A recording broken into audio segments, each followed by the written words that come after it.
Ladies and gentlemen, my do I see so many faces here today. Thank you all for coming. Well, I'm not going to keep you waiting for any longer. As of now, welcome to the 4th ever Newton Talk.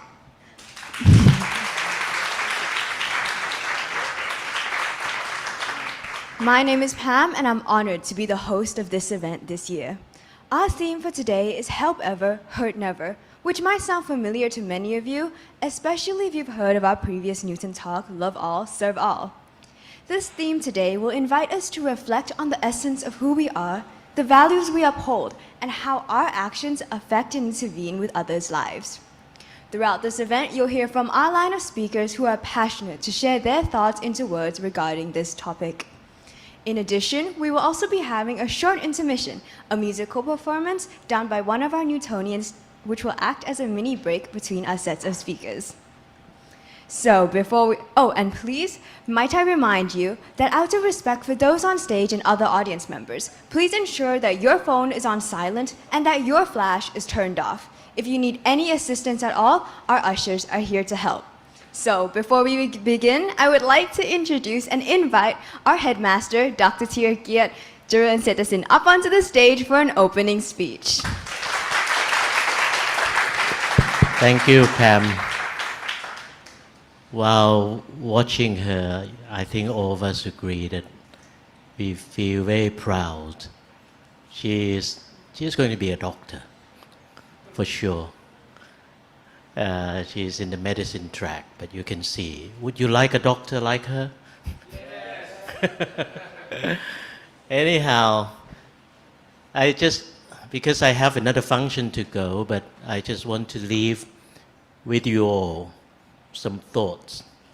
That Newton Talk is not just an activity. Perhaps you heard her said earlier that it is an action. So, Pam, it's very rare that an opener of a function asks the MC, what's the difference between, imagine this is an interview, can you give her a mic? We've never done this before, but Pam, can you come up? Okay. What is the difference between an action and activity? I think an action is something that's more impactful and more thought out than most activities. Activities, for me, I personally think it's something that you do for fun or as a hobby or something that you do in your free time. But an action, I think it affects more than just yourself. You want to hear something more clearer? Yeah. As long as you are alive, you're living, as long as you're not dead, you have lots of activities. So activities do not necessarily mean that you have a goal. Activity with a goal, with a purpose. In Greek, we call activity with telos, is an action. Okay? I'm going to test you a little bit further because your English is very fluent, so let me test you. What's the difference between an action and a deed? And a what? A deed. A deed? D-E-E-D. D-E. Oh, action or a deed. Oh. I think, from what I think a deed is something that, I think it's something that someone asks you to do something and it's something that you do. It's supposed to have a positive outcome, Okay. but an action could be bad or good. Okay. An action could be bad. Okay? A deed is an action with intent. How does that sound to you? Is it different from an action? Yes. Action is an activity with a goal, or activities with goal. So you may have a goal today. What is the speaker's goal? They may want to make a speech. They may want to show off. They may want to share knowledge. But their intent, you don't know, is inside. Oh, okay, that makes it more clear. Okay. So you have a goal. You have a purpose. But you may have different intents. Some people, so you will see deeds are usually used in sort of good context, a good deed. So the Buddha says you must have good deeds, avoid bad deeds. Okay? So you can see activity. So if just an activity, you just, because you're busy, you have an activity. But with a goal, then it becomes action. With intent, with good intent becomes a deed, a good deed. Okay? Is that clearer? Yeah, that is more clear. Now, last question. Okay. What is the difference between behavior and conduct? I think behavior is something that you do a bit more unconsciously, and conduct, I think you can kind of force conduct. Okay. You're going to be a doctor. So you need to know this difference. You go and grab anybody on the street, even a foreigner, a native speaker, they probably can't distinguish between these two words. Behavior is related to animals. You can be a human animal. Behavior ภาษาไทยเรียกพฤติกรรม Okay? Conduct. Let me start from Thai, then you will know. Conduct in Thai is I'm not sure. ความประพฤติต่างกันไหม Now let me tell you, as a doctor, a psychiatrist, we have behavior disorders. For someone shouts, someone, hallucinating, someone maybe very agitated, someone running up and down, or going crazy, and so on. We can call those behaviors disorder. But when you talk about conduct disorder, it's about you're lying, you're stealing, you are defiant to the teachers, you're fighting. It's about the manual behavior.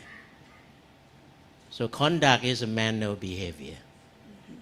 Is that different?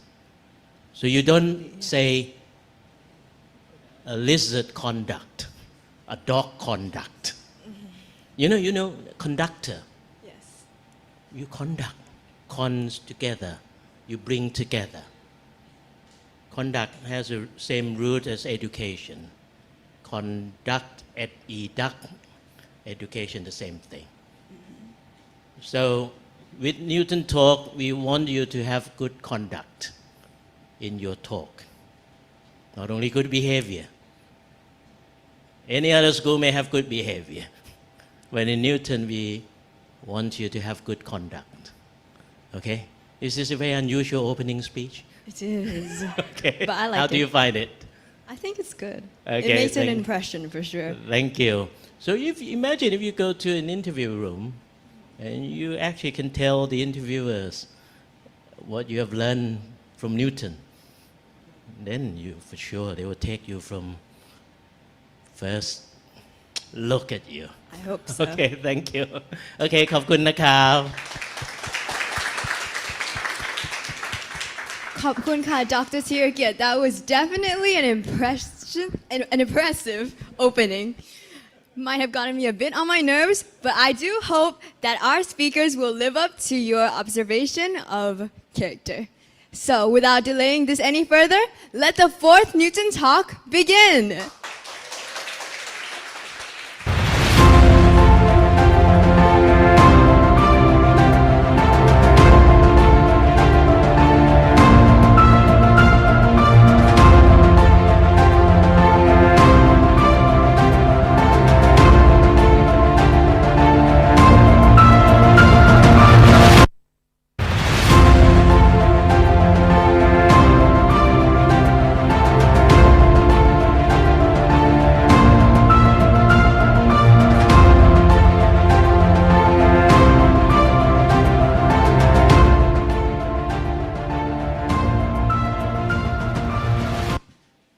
Good afternoon, everyone. My name is Draft.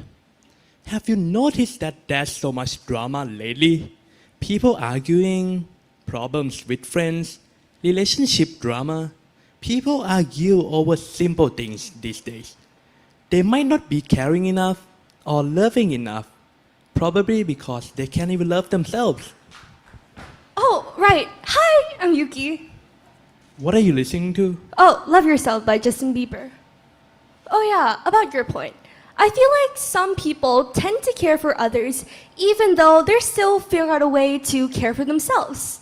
As long as you show love and compassion to others, it's good, right? Well, I don't know about that, but maybe our first speaker might. Please give a round of applause for Sen and her talk. Change begins within you.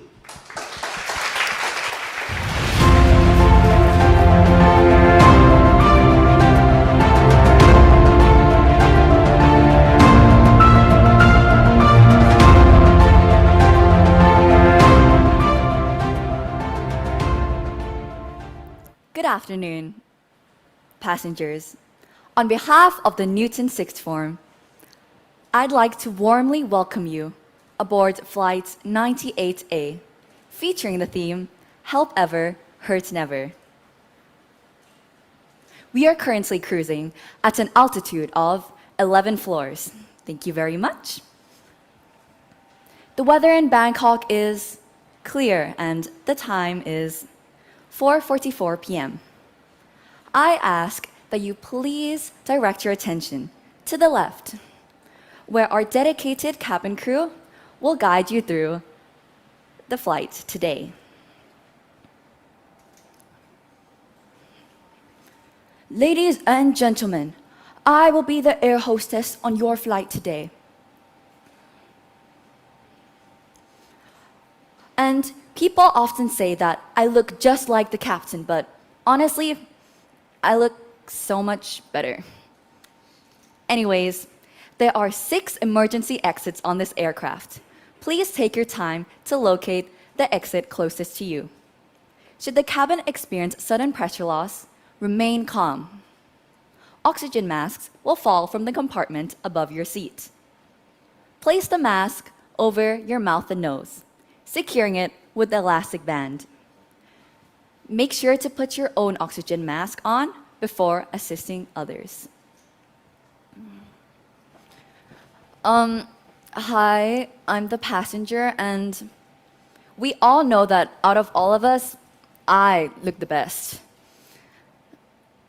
And isn't that kind of selfish? I mean, I know how to put my own oxygen mask on, so shouldn't I be helping this little kid next to me? Shouldn't we be helping others first? It's a lesson that we often hear while growing up. We're taught to be kind, considerate, and mindful towards others. Lessons that shape how we interact with the world. I've definitely have had those thoughts persisting in my mind as well. Even when I first found out that the speech topic was help ever, hurt never, my first instinct was to talk about how helping people is a good thing to do. In which it is. It can cause something like a domino effect, where in this case, the act of just one person causes a chain reaction, making a whole community act with kindness.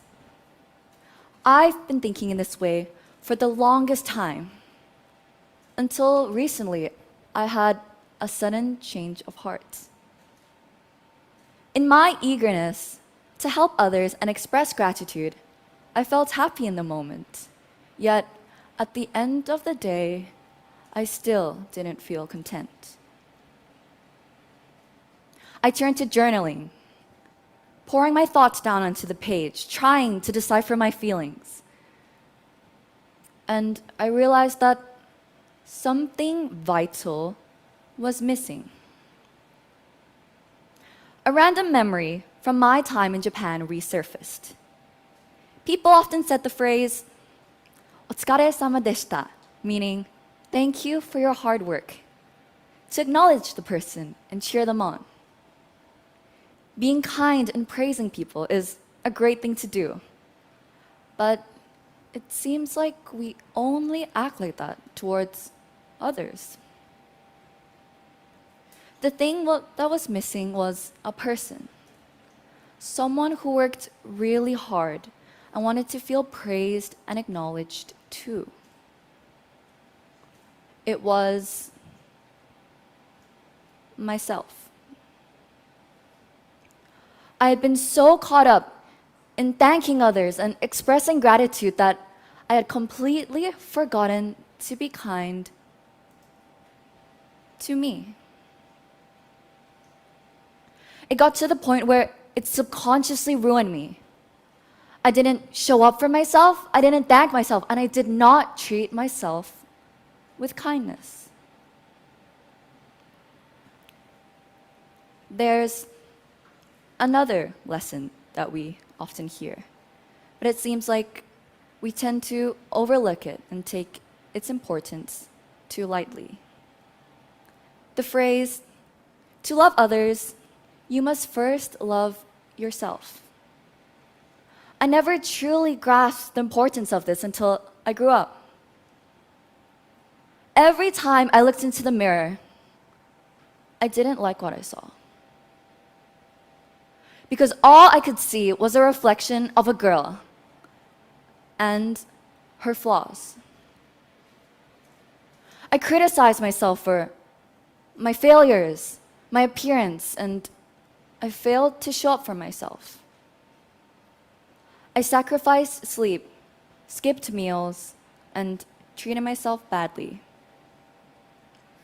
Actions that are the exact opposite of how I would treat someone that I love.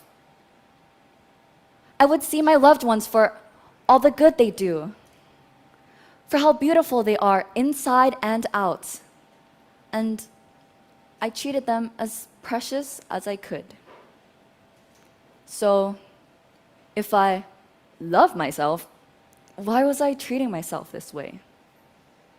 But again, why does that even matter as long as I treat others with kindness? Well, I read online a while ago about how when airline pilots first start their training on commercial jets, they learn about key emergency maneuvers that they must take in hectic situations. Their minds are focused on turning aircrafts, communicating with air traffic control, and deploying oxygen masks for all the passengers. But as the trainees were so focused in landing the aircraft and saving everyone, the instructors ended up failing them. Why? Well, they forgot to put their own oxygen masks on, causing them to die in the scenario, ultimately dooming everyone. This really puts into perspective how you can be so consumed in the act of saving others that you forget about your own survival. The same applies to all of us. If you fail to take care of yourself, you'll be in no shape to care for others. As Sir Maharaj once said, realize that your world is only a reflection of yourself, and stop finding fault with the reflection. Attend to yourself. Set yourself right mentally and emotionally. The physical self will follow automatically. If I was so relentless in criticizing myself, what was stopping me from extending that same exact judgments to others? My focus on my own flaws made it all too easy to see the imperfections in those around me. I was stuck in this loop of negativity that clouded my judgment and my perspective of the world. But what was I supposed to do? Please raise your hand if you've ever been on a plane before. Wow, so many hands, guys. Okay, please lower them. Anyways, imagine that you're boarding a flight, and since you're flying with the Newton sixth form, you got a premium window seat. That's my favorite. And you sit down, look out the window, and since it's the evening right now, there's an absolutely breathtaking sunset right in front of your eyes. The sky ablaze with vibrant, beautiful colors. Yet, you're wearing sunglasses. So all you can see is the beauty on a muted scale. Likewise, when our minds and hearts are clouded with negativity, our perception becomes distorted. We see the world as a reflection of ourselves. However, if you were to nurture a healthy relationship with yourself, you start to see the world in a clearer perspective, taking off the sunglasses and seeing the sunset for its true beauty.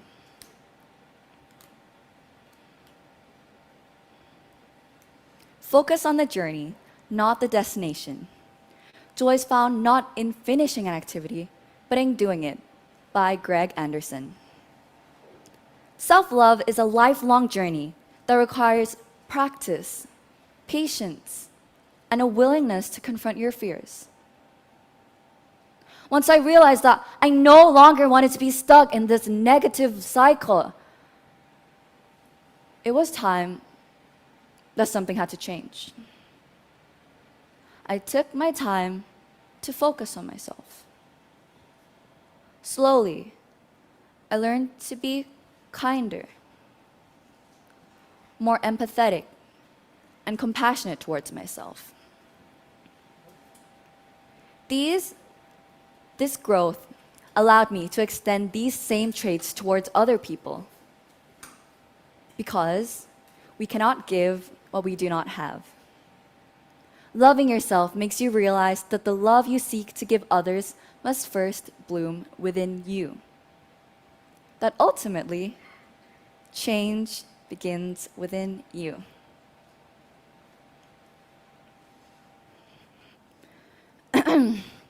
So, remember folks, the next time you're on a flight, whether in the air or in life, remember to put your own oxygen mask on. Only then will you truly be able to support those around you. This is your captain, Sen, speaking, wishing you a safe and enlightening journey on the rest of this talk. Thank you very much.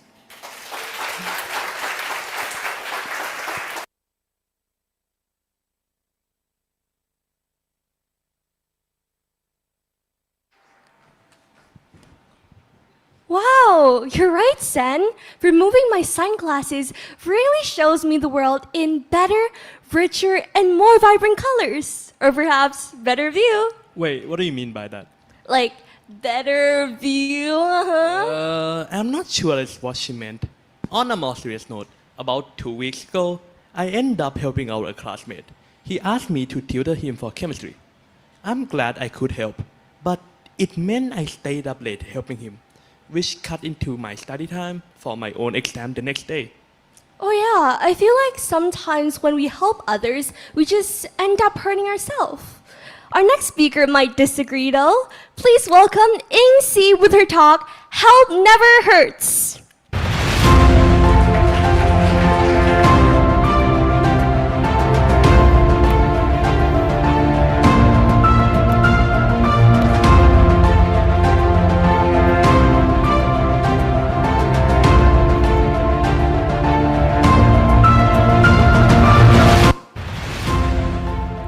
Good afternoon, ladies and gentlemen.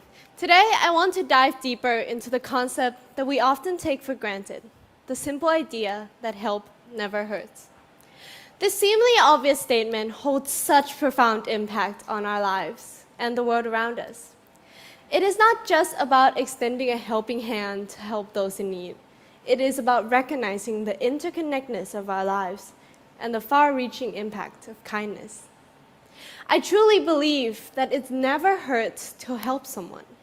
Because when you help someone, you gain so much more than what you lose. Helping someone is like growing a garden. You need to give it love and care and give without wanting back. It might take you a long time to realize the result of helping someone. But once you do, it's so worth it. Just like waiting for your flower to bloom. Now, helping someone is not just something you get praised for doing. It is a powerful tool that can literally transform lives. So let me give you some of the example of how when you help someone, it can be so beneficial for other people. For example, if you help your neighbors, you create a sense of belonging and a community. This way, your neighborhood can be more warm and vibrant and full of colors. It not only elevates your life living in that community, but also everybody else around you.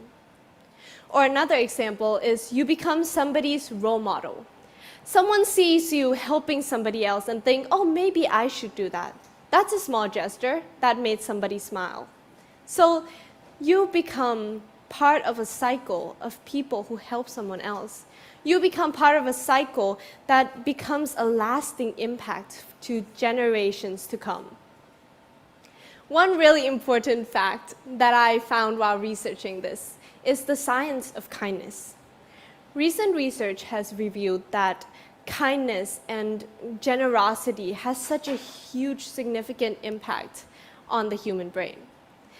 It stimulates the release of a hormone called oxytocin, a hormone which is related to love, trust, and social bonding.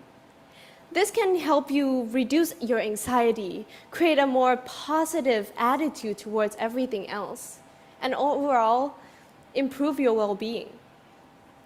Now, it's really easy to think about all the good things that helping someone can do, but it is also really important to acknowledge that it's not always easy.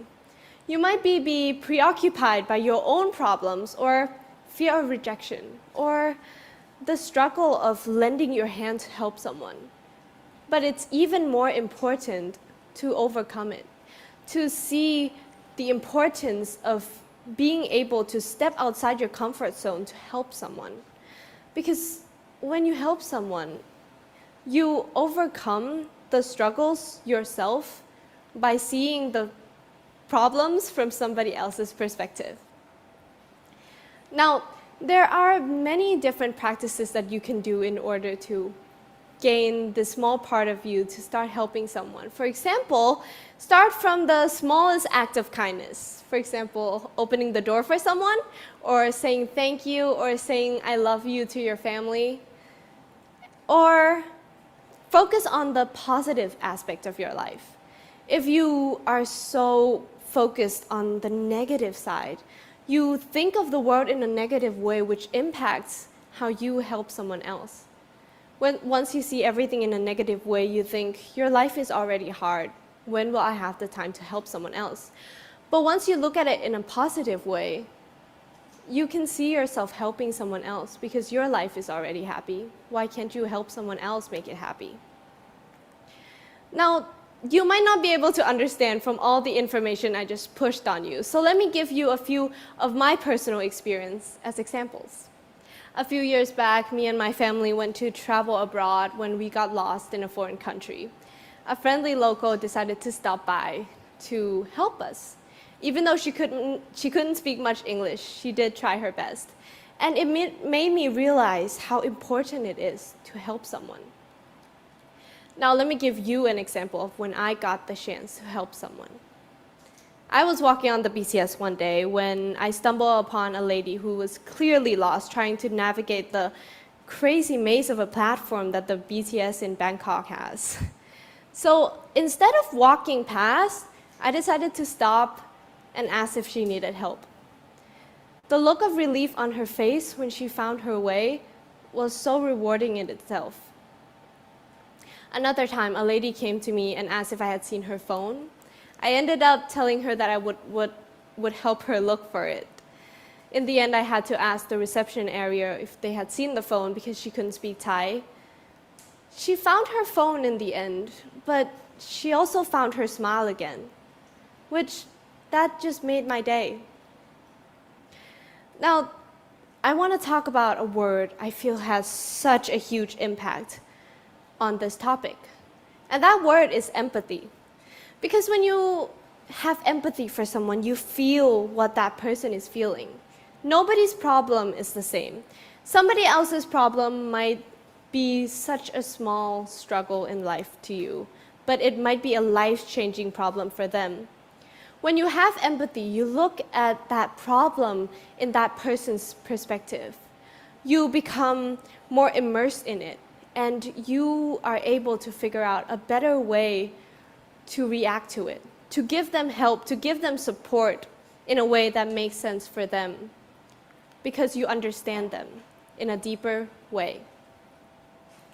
So before I leave you today, I want to say that helping someone is not just about helping yourself. It's about creating this community that becomes such an important part in life. You become a huge standpoint, a huge effect. Even the smallest gesture can become a massive ripple effect that continues through generations to come. So I want to challenge you in the next 24 hours to make a conscious effort to look out for someone in need, to help someone, whether if it's just to help someone lift something, or to help a kid walk on the road, or to be a shoulder for your friends to cry on. Because remember, the smallest gesture has such a significant difference. Let's see how much positivity we can spread together. If each of us plant this seed, we can grow a beautiful garden together. Thank you.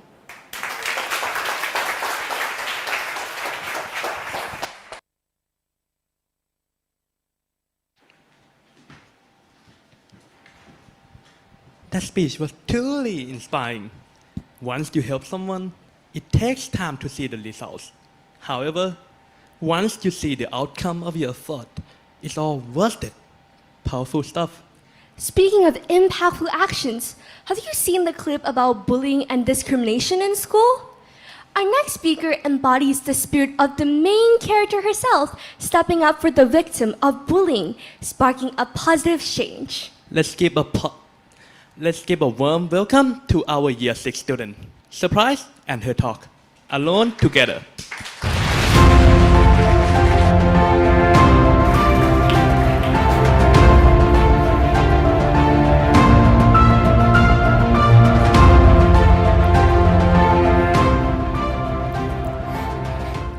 Hey everyone, my name is Surprise and I'm from Year 6. Today, I wanted to share a story with you that's really close to my heart. A story about what it means to be brave and kind when everything around you feels difficult.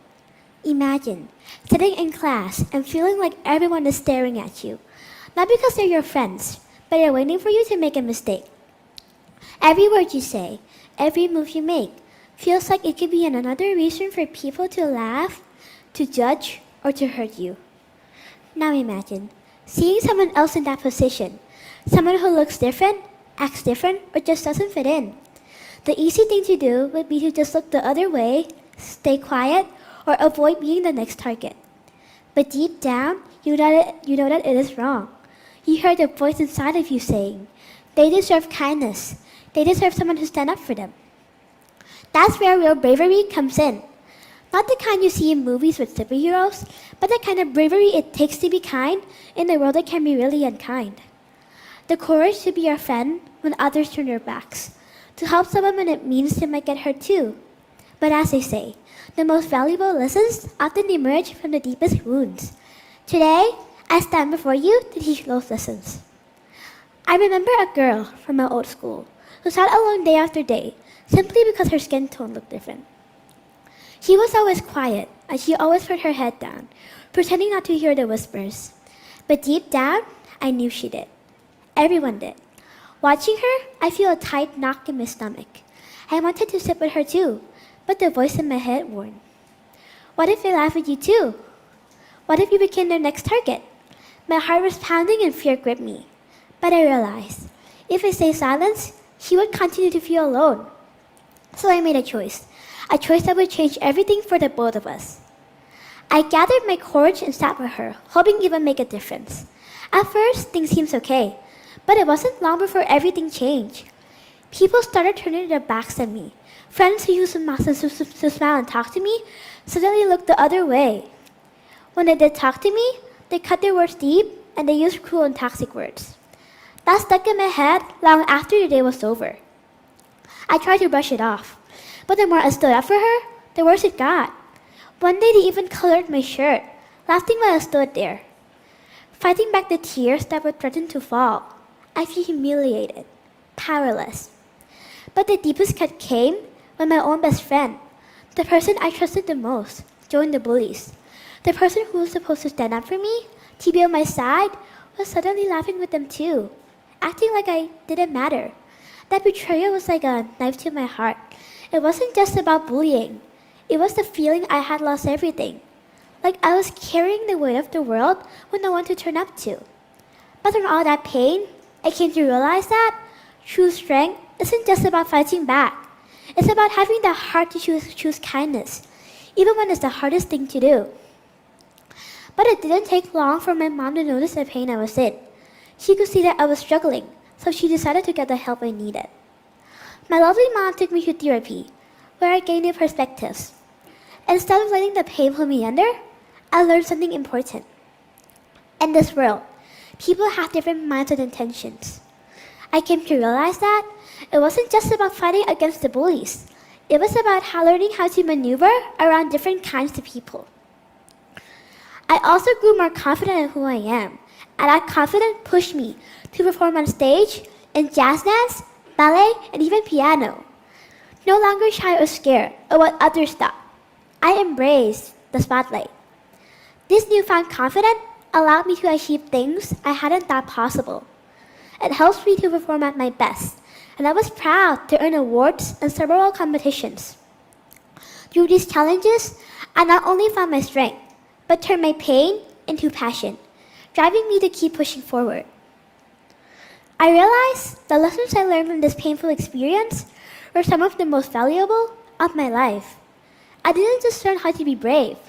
I learned how to be kind in a world that can be really harsh. I discovered that speaking up, even when it's tough, can make all the difference. As I started to heal, things slowly got better. I grew stronger, more confident in who I was, and when I moved here, it made everything even better. The people were kinder, and for the first time, I felt truly accepted. The friends I made didn't care if someone was different. They were welcoming and supportive. I also kept in touch with the girl from my old school who had been bullied. We talked from time to time, and I could see that she was growing stronger and gaining clarity, just like I was. It was reassuring that we were both navigating our paths of healing and personal growth. What I want you to take from my story is that sometimes kindness takes real strength. Sometimes you can feel like the whole world is against you when you stand up for someone. You might feel scared, alone, or even wonder if you made the right choice. But let me tell you, kindness is always worth it, even when it's tough. And not only helps the person you're standing up for, but also helps you to feel stronger in ways you may not even realize. And eventually, that kindness will come back to you in beautiful, unexpected ways. So the next time you see someone sitting alone or being mistreated, remember, you have the power to choose kindness, even when it's tough. You never know how your simple act of caring can change someone's life for the better. Together, we can create a world where no one feels alone because kindness brings us alone together. Thank you. Happy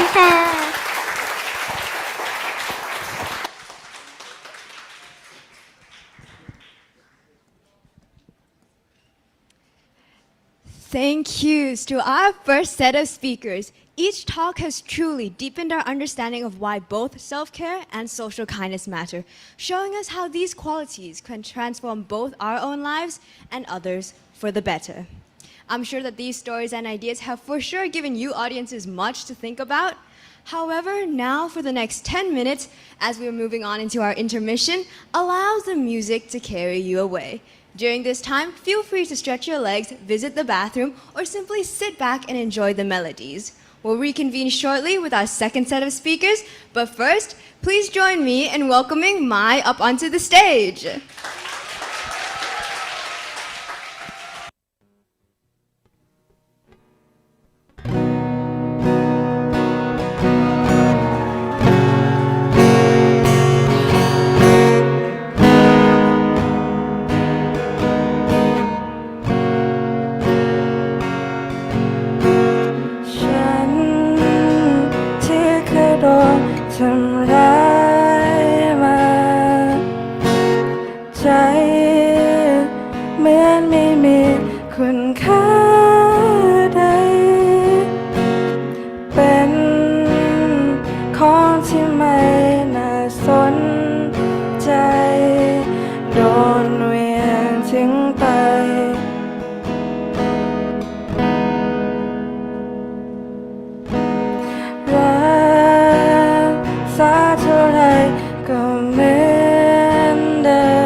ฉันได้มาเจอกับเธอ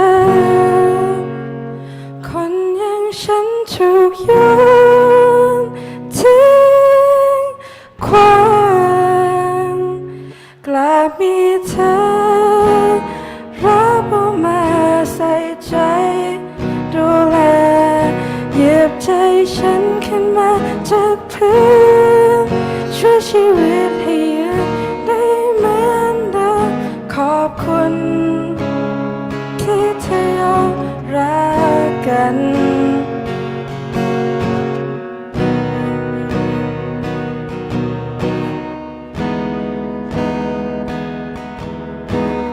รับได้ทุกเรื่องที่ฉันเป็นรับไม่ว่าเป็นมาฉันไหนจากสิ่งของไม่มีความหมายข้างในเกิดเป็นใจดวงหนึ่งที่รักเพียงเธอฉันก็รู้ว่าโชคดีแค่ไหนคนอย่างฉันถูกโยนทิ้งขว้างกลับมีเธอรับเอามาใส่ใจดูแลจากสิ่งของที่ไม่มีค่าอะไรได้มาเป็นคนเดียวในใจของเธอฉันจะมีชีวิตต่อจากนี้เพื่อรักเธอ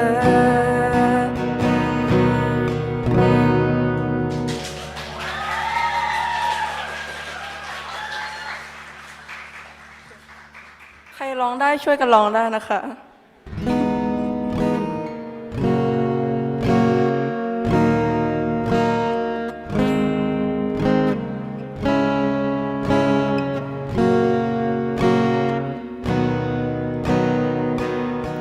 เก็บใจไว้ในลิ้นชักคงไม่เจอแล้วรักเธอเบื่อกับความปวดแปลมันไม่แค่และไม่หวังมันเหมือนคนชินชาไม่มองไม่ฟังแล้วก็มีเธอเดินเข้ามา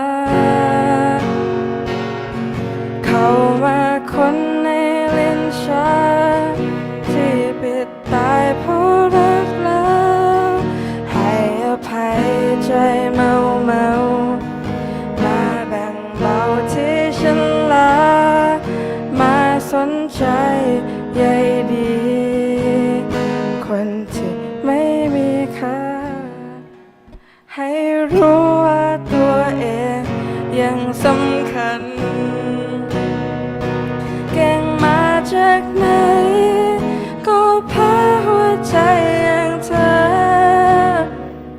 เมื่อไรที่เพลอยังนึกว่าเธออยู่ในฝันยังมีคือรักเธอที่เคยส่องหามานานวันนี้เป็นไงเป็นกันจะรักเธอเมื่อเธอรู้ว่าฉันรักก็อย่าทำให้ฉันหลงบอกมาเลยตามตรงมีเรื่องจริงหรือฉันเพลอตอนนี้ยังพอทำใจถ้าสิ่งที่ได้เจอคือฝันคือละเมอและไม่จริง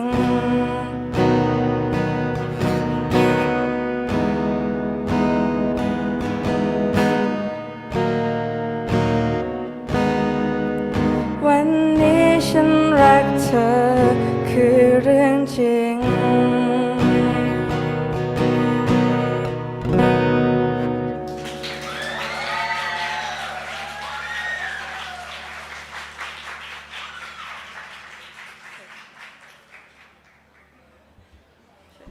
Before the last song, I would like to say thank you for every teachers, every supervisors, and also care team members who always look after me and my friends. And this song is for you.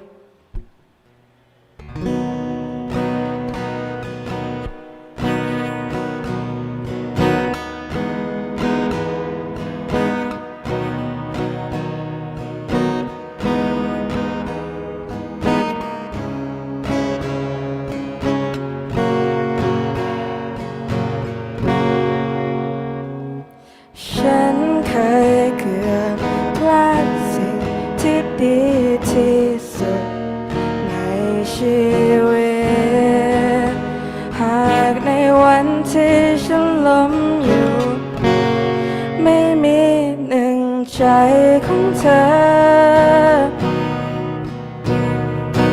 ฝันคงจบหลายสิ่งที่ดีคงทางได้เจอหนึ่งกำลังใจที่ยิ่งใหญ่ไม่ลืมได้เลยขอบคุณที่รักกัน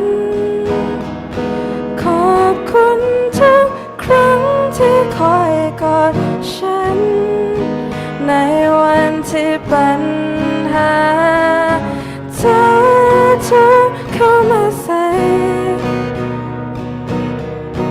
จะตอบแทนความรักที่ฉันได้จากเธออย่างไรก็รู้ดีว่าไม่พอแต่ขอเธอไม่ดีที่สุด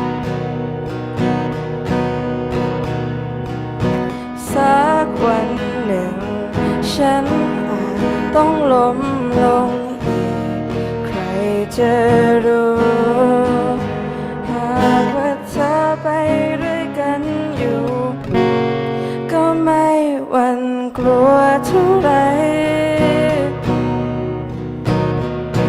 เรื่องบางอย่างฉันอาจได้เคยพูดบอกเธอออกไปแต่อีกมุมหนึ่งของหัวใจไม่เคยพูดเลยขอบคุณที่รักกันขอบคุณทุกครั้งที่คอยกอดฉันในวันที่ปัญหาเธอทุกเข้ามาใส่จะตอบแทนความรักที่ฉันได้จากเธออย่างไรก็รู้ดีว่าไม่พอแต่ขอเธอไม่ดีที่สุดขอบคุณในความรักที่หาไม่ได้จากที่ไหนจะรักเธอให้มากพอและขอเธอไม่ดีที่สุด Thank you very much.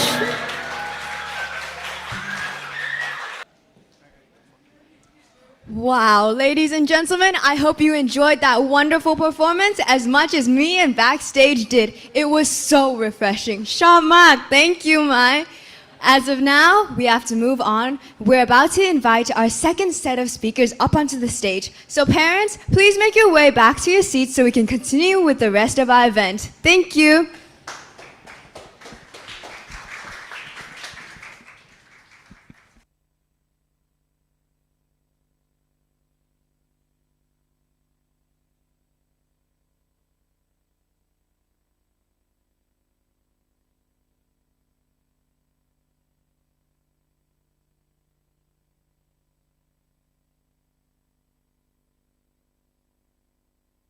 Thank you, Mai. That was an amazing performance. She really knows how to captivate an audience. Sorry. Wait, how are you even sleepy right now? Were you up late with nerves? I was stuck in a group chat. Half of my friends were fighting over silly things. And it almost split the group in half, but I'm glad they got through it. You are such a supportive friend. I know, right? But yeah, sometimes it's just tiring always having to be there for everyone. Well, I know someone with a similar experience, and it sounds like you could use a bit of inspiration from Proud and her talk. In service without sacrifice.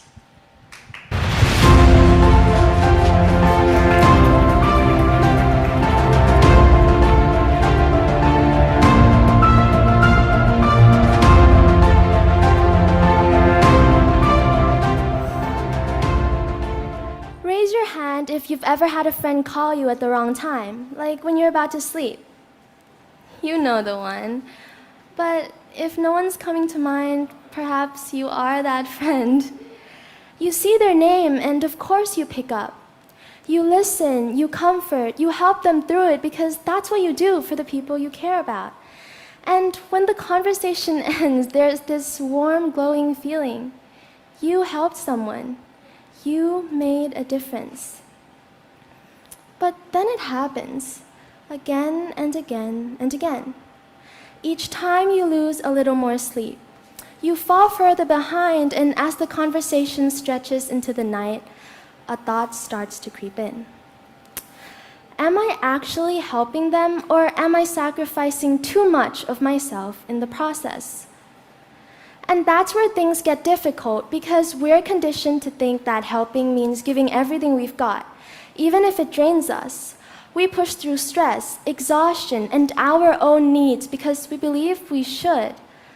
But what if we've got it all wrong? What if by overcommitting we're not truly helping anyone at all?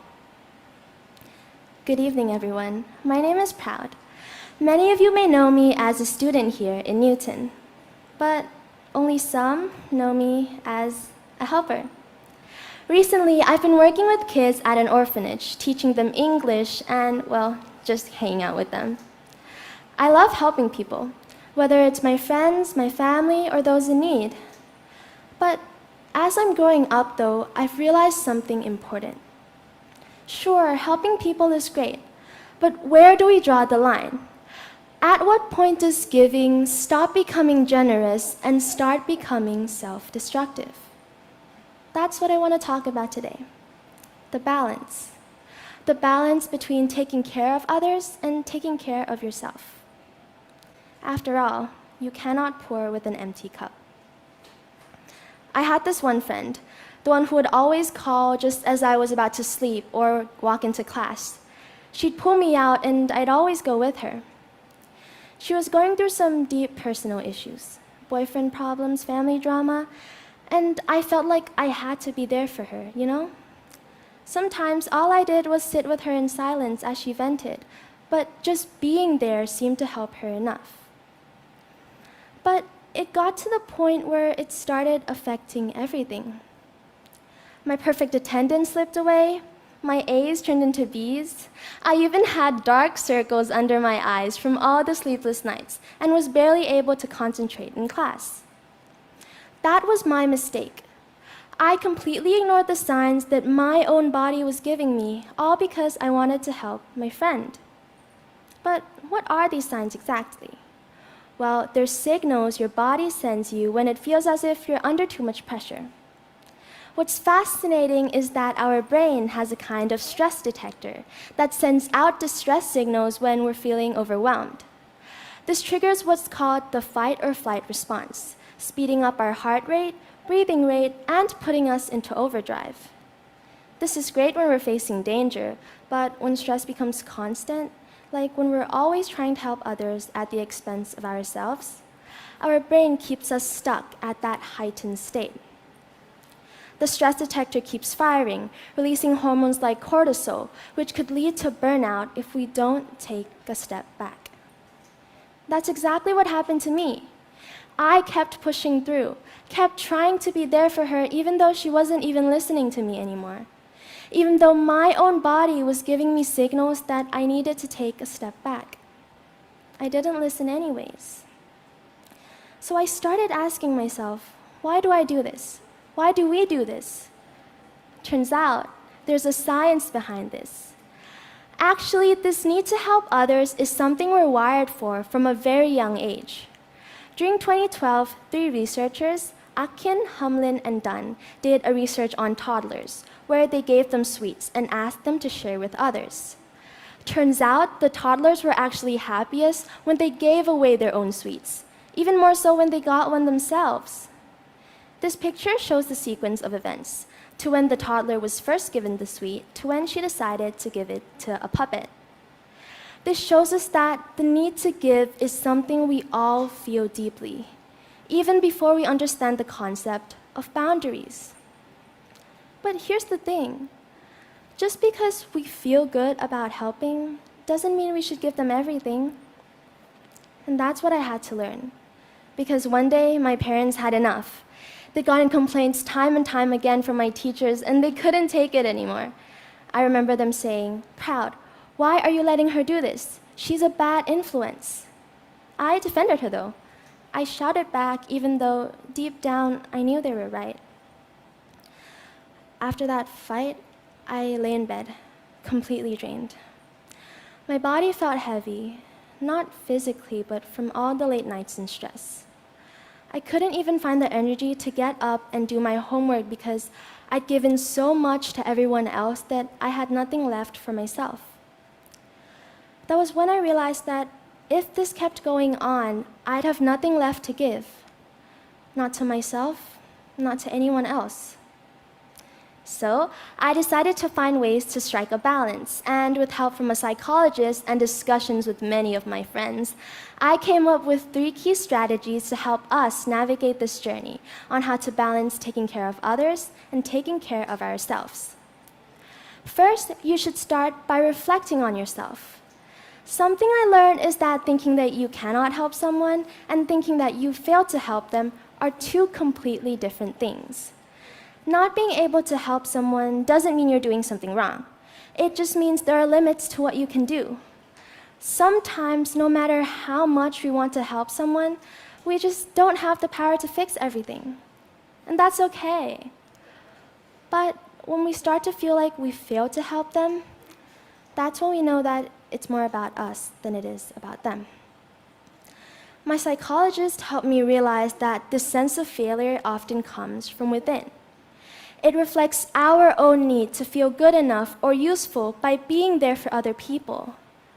But we need to realize that failing to help someone doesn't mean we failed as a friend. It just means we're human. And recognizing that difference can help us be there in a healthier way for both ourselves and for the people we care about. Another important thing is to let them set their own goals. Sometimes we're so caught up at helping them solve their problems that we're forgetting one crucial thing. They need to be a part of their own healing process as well. Remember, it's not our job to carry the full weight of their struggles. So next time, don't just jump in and help them solve their problems. Take a step back and ask them, what do you want to do? And support them in getting there. Think of it like this. You're not the one driving the car. You're in the passenger seat while they navigate their journey. And when they hit bumps or detours, you're there to offer support. But let them make the final call on how to move forward. This way, they can learn to rely on themselves, and you can protect yourself from becoming overwhelmed by trying to solve all their problems. Finally, one of the most powerful tools we have is our ability to say no. Now, I know that it's not easy to decline requests or take a step back, but sometimes it's necessary for our own well-being. Take Taylor Swift, for example. During 2016, she faced a lot of media controversy, like the one between her and Kanye West. At the same time, fans were eager for her to release new music, but instead, Taylor Swift chose to take a step back from the spotlight for nearly a year. She chose to protect herself despite disappointing other people. By saying no, Taylor found a balance between her career and her own well-being, and is now back, stronger than ever. Now, back to the topic about my friend. Do you guys think we still hang out together? Well, actually, we still do, which confirms my belief that finding the balance is truly the key to helping others without hurting yourself. By using these 3 steps, I did continue to help my friend, but I helped her in a way that was healthy for me. I reflected on myself. I let her set her own goals, and sometimes I said no to her. And I hope that these 3 steps will help you find that same balance as well. I want to leave you with this message. Helping others is important, but what truly matters more is how we help. And when we finally find that balance between giving and keeping, that's when we'll truly achieve being in service without sacrifice. Thank you.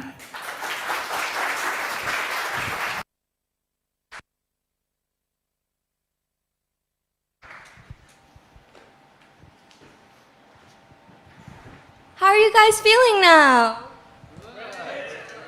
Well, I'm feeling great too, because that sure was a talk to be proud of. You get it? Like, proud and proud. Proud.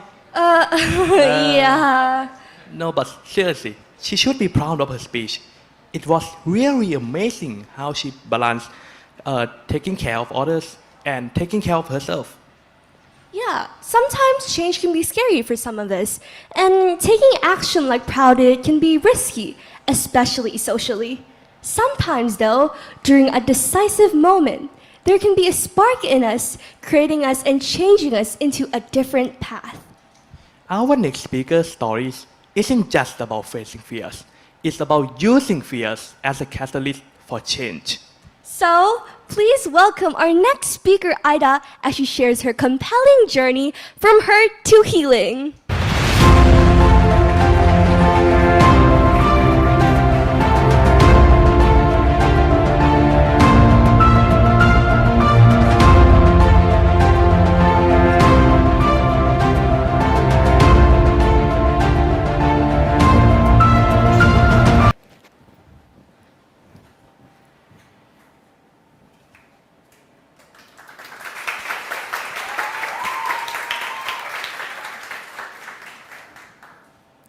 Let me tell you about the scariest day of my life. Around 2 years ago, when I was around 15, my family and I had decided to visit a temple together, expecting it to be a peaceful day, just us, spending valuable time together. After we finished making merits, my uncle told us he was going to grab some snacks from the car and would be right back. But for some reason, I had these strange feelings, like something bad was about to happen. As soon as I stepped outside, I noticed my uncle's face. It was pale. He was trying to speak, but I couldn't hear him. He was gasping for air, struggling to breathe, and grabbing his throat. I felt my heart shatter. He was the man who has always been with me since I was born. The man who has always been kind to me. The man who has always been my protector and friend since childhood. Was I really losing him? Was this really happening? I was in shock, but I snapped out of it and knew I needed to act. So I called out for help, shouting as loud as I could. Thankfully, there was a doctor nearby who tried to perform abdominal thrust to him. But since my uncle is, well, big, so she couldn't wrap her arm all the way around him. But so, she started to perform CPR while I called for an ambulance. By the time the ambulance arrived, my uncle has already passed out. But thankfully, the EMTs managed to remove the blockage inside my uncle's throat. A big piece of khanom tom.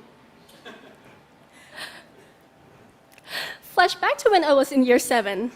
I remember I often got bullied with harsh words about my lack of confidence, my attempt to learn English, and my appearance.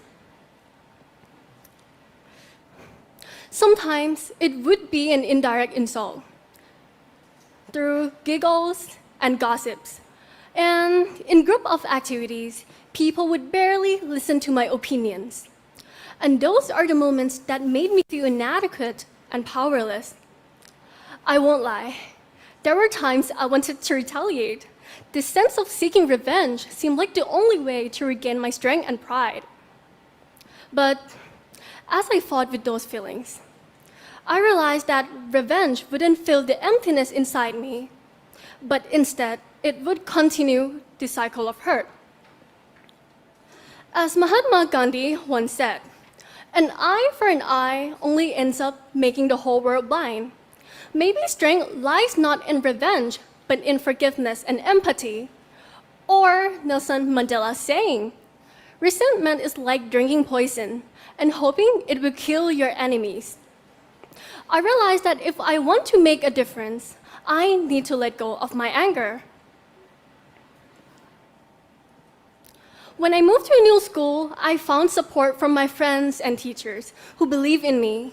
Their encouragement helped shift my mindset, and I worked hard on my own feelings of self-worth. Yet, the real transformation happened the day my uncle nearly died.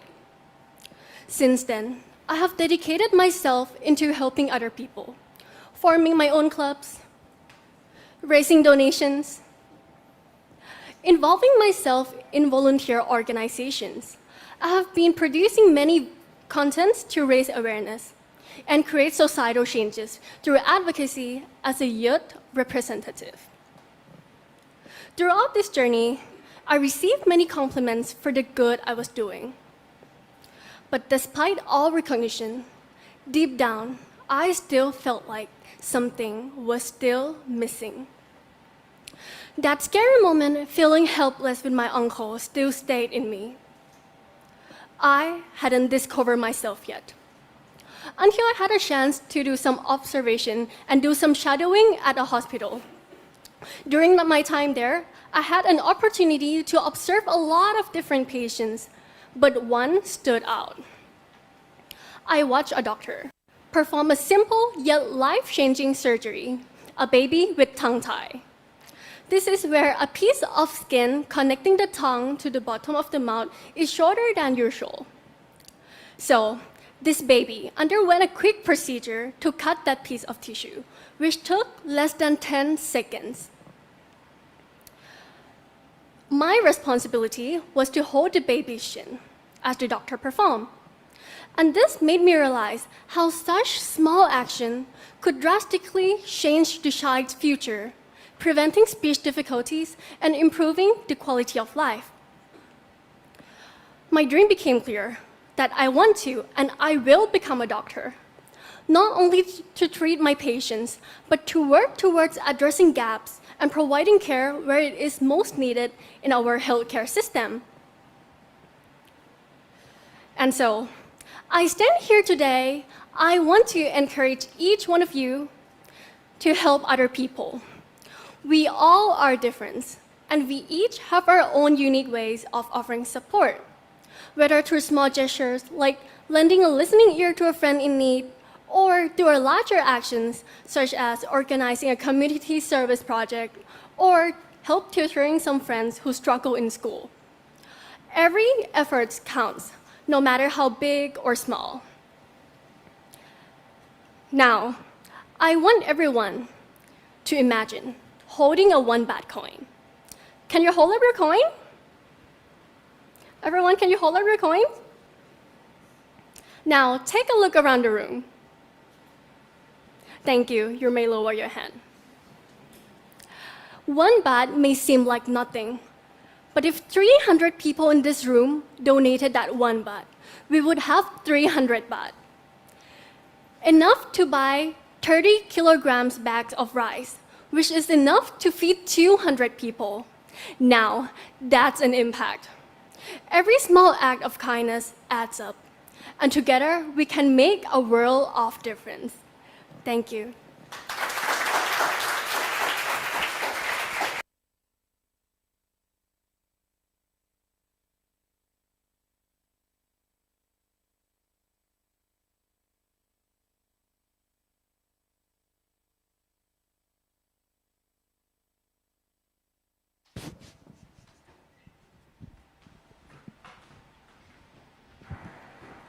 incredible how Ida turned her challenge into opportunities for growth and healing. Speaking of transformation, our next speaker has always had the drive to succeed, not alone, but together. Pim has navigated this delicate balance and has some incredible insights to share with us today. So, without further ado, let's welcome Pim with her talk, Driven by Ambition and Guided by Compassion.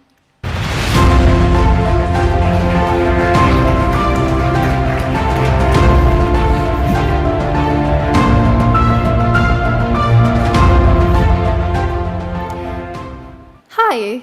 Today I want to talk about something that really makes a difference between just surviving and truly thriving.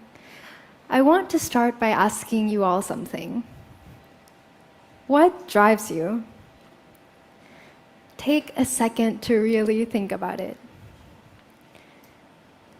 Could it be money? Family? Making others happy? A desire to make a difference? Or is it the pursuit of success? Well, whatever your answer may be, it comes from ambition. Ambition is a double-edged sword. It's the driving force behind some of the greatest accomplishments we know. It helped Elon Musk create a company that has changed industries around the world. It pushed Michael Jordan through adversity to become a legend. And it was the spark for Walt Disney, whose creativity has shaped generations. But on the other hand, left unchecked can lead to selfishness, greed, and burnout. Before we get into that, let's define the word ambition. Ambition is a powerful force that drives us to achieve our dreams. It pushes us to overcome obstacles, to keep moving forward in the pursuit of success. But the problem with ambition is that it can become imbalanced. We either overindulge in it, risking selfishness and burnout, or we suppress it, fearing that others will see us as self-serving. Too much ambition can lead to damaged reputations, broken relationships, and misguided efforts that may come to nothing. Too little ambition gives you a sense of unfulfillment, making you feel like something is missing. Let me give you an example. This is Pim a few years back. With too little ambition, she felt a sense of emptiness, as something important was missing from her life. It was though she was just floating through each day without a purpose. And this is Malala Yousafzai, and she has an amazing story. Born in Pakistan, her fight for girls' education began early, under the influence of her father, an all-girls school teacher. At the age of 11, she faced a major setback when the Taliban banned girls from attending school. In spite of this, she publicly advocated for girls' educational rights, which resulted in schools reopening. But her advocacy led to her being targeted. One day on her way home from school, a masked gunman boarded her school bus and asked, "Who is Malala?" She was then shot on the left side of her head. Surviving the attack, she continued her support for girls' education from the UK. Her relentless efforts and impactful voice earned her the Nobel Peace Prize in 2014, making her the youngest ever awardee. Malala combines her ambition for girls' education with her compassion to help others. She inspires many, including me. Her journey shows us that when ambition grounded in compassion creates meaningful change. Now, let's talk about the role of compassion with keeping ambition in check. Compassion isn't just about kindness, it's a strategic and crucial counterbalance to ambition. By getting into the habit of helping others, it strengthens our connections and gives us a sense of fulfillment. This grounding influence keeps you from drifting into selfishness, greed, and burnout. This idea came from a podcast I listened to not so long ago, where Dr. Adam Dorsey, a psychologist who works with high-achieving individuals, said something that really stuck with me. If you want to go fast, go alone. If you want to go far, go together. Humans develop together as communities, helping and lifting each other up as they go. If you want to go solo, you can only achieve small goals, but real lasting success comes from when we work together. Remember her? Although she has lines for eyes, this is me now, and I have found my ambition. It was through others that shown me compassion that I found mine, and somewhere along the way there was a spark of ambition. My friends offered me encouraging words. My dad supported my learning, secretly putting books in my room without telling me to read them. These acts of kindness lifted me up, and I'm eager to pay it forward, knowing the profound impact it had on my life. As for my ambition, I'm currently pursuing my dream of becoming a doctor. I hope I inspired you to see the world with empathy in your hearts. Start with one small act of compassion. It can be something as simple as being patient with someone learning something new, or sending a message to a friend or loved one. Take a moment to show that you care. Small acts like these make a lasting difference. True greatness comes from those who pursue their goals with both their hearts and minds, turning success into significance. Thank you.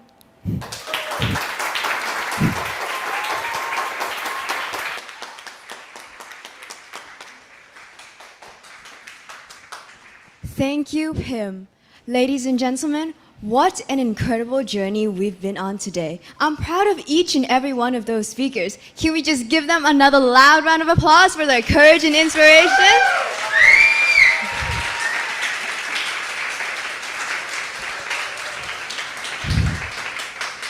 I would like to take this short moment to thank our speakers for their thought-provoking talks, MCs for their energy, our musician for her artistic contributions, as well as our organizing team, mentors, coaches, and care supervisors who have supported us with every step of the way. Today's discussion have highlighted that character isn't just about the big, distinctive choices that you can point out, but the small gestures and choices that we make every day, the small ones, how we treat others, and the integrity we uphold. Unfortunately, now we have come to the near end of our event. I would like to end by inviting back the speakers, MCs, and executives up onto the stage for a closing photo.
Okay, now can we please call up the backstage team, mentors, coaches, and anyone who has helped with this event up onto the stage.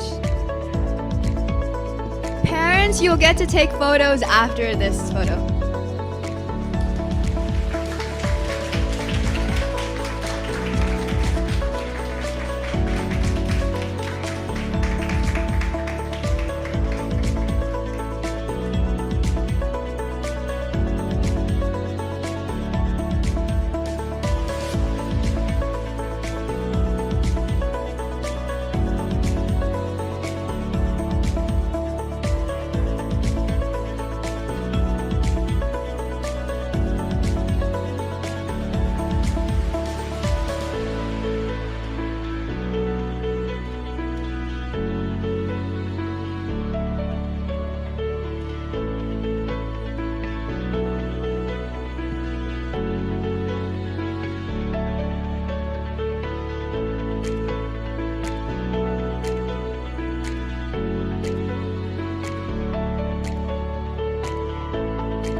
Okay, thank you all for coming. You're allowed to leave and go out now. And parents, this is your time to take photos.